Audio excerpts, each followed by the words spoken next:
Olá pessoal, mãe Beth da Casa de Caridade Filhos da Umbanda, estamos aqui para mais um vídeo. Hoje nós iremos falar sobre o sincretismo religioso, as imagens católicas dentro dos nossos rituais e o que isso tem a ver com o período da escravidão. É um tema que está causando bastante polêmica, de uns tempos para cá, então eu vou dar para vocês a explicação que eu dou nos cursos que eu dou aqui na casa, primeiro que a gente precisa entender como que tudo isso começou. Então, isso começa quando existe a escravidão dos negros africanos, que são trazidos para as Américas, Então, nós vamos falar do Brasil, e ele foi trazido pelo português para trabalhar nas plantações que já estavam aqui na época no Brasil. Então nós começamos com o café, que foi o primeiro grande produto que começou a ser cultivado. Então nós tínhamos os senhores de terra, que eram homens brancos, homens que também vieram da Europa, que tentaram fazer este trabalho com o índio, e que não deu certo com o índio não aceitou as condições que foi imposta pelo homem branco, então não era uma mão de obra que para o português ficou bacana, e infelizmente os portugueses, bem como os espanhóis, tiveram a horrorosa ideia de escravizar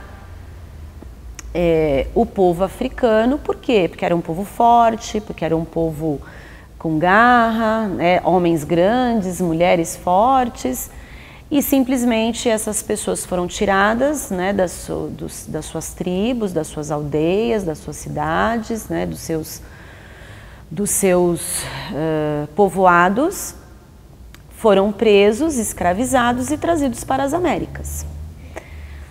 Então tudo começa aí. O sincretismo religioso começa neste período.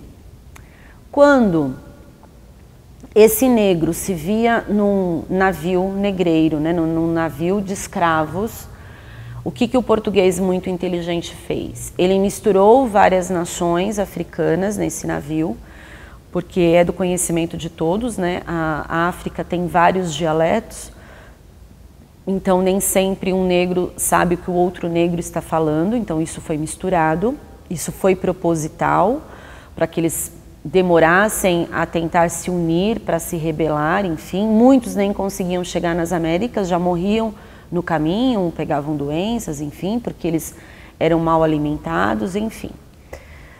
Esse negro chega no Brasil. E mais uma vez ele é misturado, ele é vendido, e ele é comprado por um senhor de uma fazenda para que ele possa trabalhar sem receber nada em troca por esse senhor. Então, homens e mulheres são colocados nas fazendas, dentro das senzalas, que era um local onde ficavam esses negros. Então, eles eram alimentados como animais para trabalhar nas lavouras. Ponto.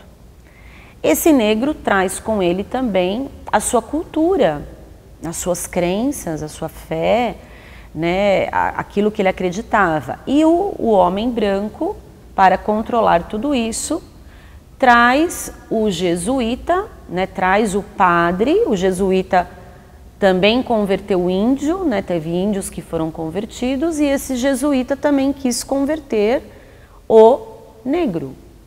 Com a diferença que o negro foi obrigado a ser convertido ao catolicismo. Então, os padres davam aulas para os negros das senzalas, para os negros da fazenda, para que eles parassem de cultuar deuses e orixás e tudo mais e se rendessem a um Deus único, aos ensinamentos, da Igreja Católica, que era a religião em questão no momento.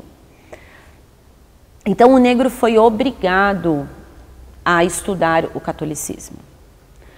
Quando o negro se viu obrigado, como ele era obrigado a fazer várias coisas, ele começou a pensar assim: poxa, então tem aí as histórias de uns santos, E as histórias de alguns santos têm a ver com os nossos orixás, então a gente pode fazer um bem bolado e a gente vai então fazer uma junção. Eu vou colocar essa imagem aqui dentro da senzala, vou criar aí um altarzinho, né, que nós chamamos de congá e eles também, né, nós chamamos por causa deles. Congá é uma palavra africana, então eu vou montar uma mesa com uma toalha branca e eu vou começar a colocar imagens de santos católicos para que o meu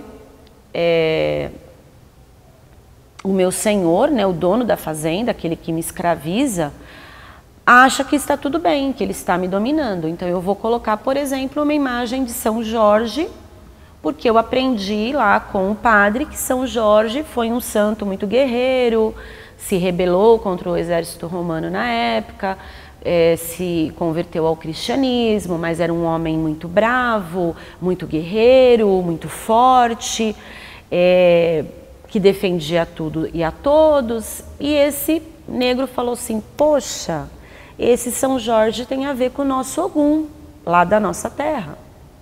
Então o que eu vou fazer? Eu vou colocar essa imagem de São Jorge nesse meu altarzinho. O Senhor vai achar que eu estou rezando para São Jorge, mas na verdade eu tenho uma imagem de São Jorge, mas eu estou, na verdade, reverenciando Ogum, que é um orixá africano. E como foi com Ogum, aconteceu com outros santos que foram sincretizados, que foram associados a orixás africanos. Então foi aí que iniciou-se o sincretismo religioso. Foi a forma que o negro encontrou de cultuar os seus orixás de uma maneira que ele não fosse açoitado, que ele não fosse judiado, que ele não tivesse que ir para o tronco. Então, o sincretismo, ele reporta ao tempo da escravidão. É uma coisa triste? É sim. Não é uma história bacana. Aliás, a escravidão deveria ser um fato da nossa história que deveria ser riscado, né? Porque é uma vergonha o que aconteceu naquela época. Mas foi assim que tudo começou, né? Então, hoje, nós mantemos isso porque isso se enraizou de uma tal maneira que esse exemplo, por exemplo, que eu dei de Ogum, as pessoas veem a imagem de São Jorge e falam Ogum, porque isso veio, né? Isso foi passando, né? Isso foi algo que foi passando e que as nossas próprias entidades acabam trazendo, porque tem muito índio, né, que trabalha na linha de caboclo, que é desta época. Tem pretos velhos que foram negros escravizados e que hoje trabalham na linha de preto velho da Umbanda, que também são dessa época. Então, a própria espiritualidade da Umbanda, que é uma religião que trabalha com espíritos que viveram no Brasil, acaba se reportando a isso, né? Muito baiano também se reporta a isso, né? Porque tem baianos mais antigos que de repente chegaram a viver nesta época. Então, é muito difícil para nós umbandistas desassociar tudo isso. Ah, mas eu não concordo porque eu acho que o fato da gente manter isso nas nossas casas, eu estou aceitando, eu estou concordando com o que aconteceu. Não acho que nós estamos concordando, nós estamos apenas mantendo aquilo como começou, né? Porque as próprias nossas entidades, elas fazem essa associação, né? Então, por exemplo, é muito comum uma entidade pedir para uma pessoa rezar para Nossa Senhora, por exemplo, mas estar intencionando Mamãe Oxum. Então, esta associação, ela está constantemente nos atendimentos das nossas entidades. Mas, assim, eu respeito a casa que, por exemplo, fala, eu não quero assim, e teve uma orientação diferente.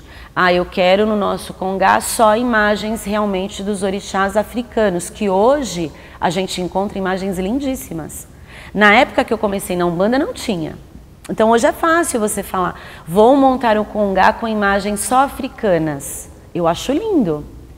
Só que quando eu comecei na Umbanda há mais de 30 anos atrás, não tinham imagens lindíssimas africanas para vender, né? Hoje a gente tem. Então, por exemplo, a gente poderia até colocar Eu tenho amigos que têm terreiros que têm a imagem africana, mas mantém o santo católico no seu congá.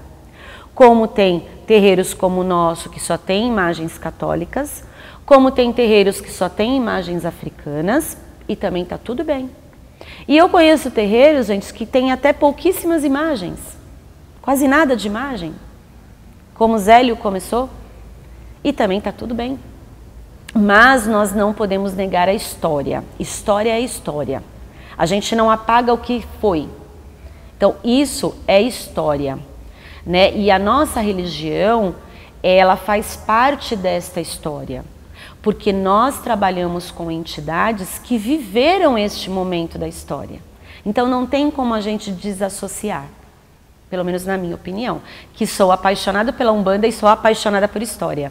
Então, fica difícil a gente falar, não foi assim, não aconteceu dessa forma, porque isso é histórico, né? Então era isso que eu queria trazer para vocês, tá? Então muitas perguntas sobre esse tema, acaba sendo um tema que está muito polêmico hoje em dia, então gostaria de deixar aqui a minha opinião e de como foi isso historicamente, né, dizendo. Tá bom, pessoal? Então um beijo no coração e até o próximo vídeo.